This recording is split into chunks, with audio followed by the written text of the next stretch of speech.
దేవుని ప్రజలైన మనము కూడా నేనైతే దేవుని మందిరంలో పచ్చని ఒలివ చెట్టునై ఉందును అని చెప్పగలగాలి అంటే, దేవుని ప్రజలైన మీరు మీ పిల్లలు దేవునితో వాక్యముతో సహవాసం కలిగి ఉందరుగాక. దేవునితో మనం ఐక్యత కలిగి ఉండాలి. వాక్యముతో సహవాసం. లోకములో 3 రకములైన ప్రజలు ఉన్నారు. దుష్టులు ఉన్నారు, పాపులు ఉన్నారు, అపహాసకులు ఉన్నారు. వారికి వేరే మనం బ్రతకవలసిన అవసరత ఉన్నది. వాళ్లకు వేరే. గతంలో మనము కూడా వాళ్ళ మధ్యలో ఉన్నవాళ్ళమే. అపహాసకుల మధ్యలో ఉన్నవాళ్ళం, పాపుల మధ్యలో ఉన్నవాళ్ళం, దుష్టుల మధ్యలో ఉన్నవాళ్ళమే.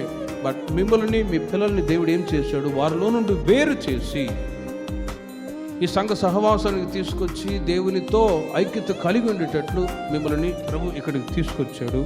రాబోయే రోజుల్లో దేవునితోనే మీరు ఎక్కువగా ఐక్యత కలిగి ఉందరుగాక.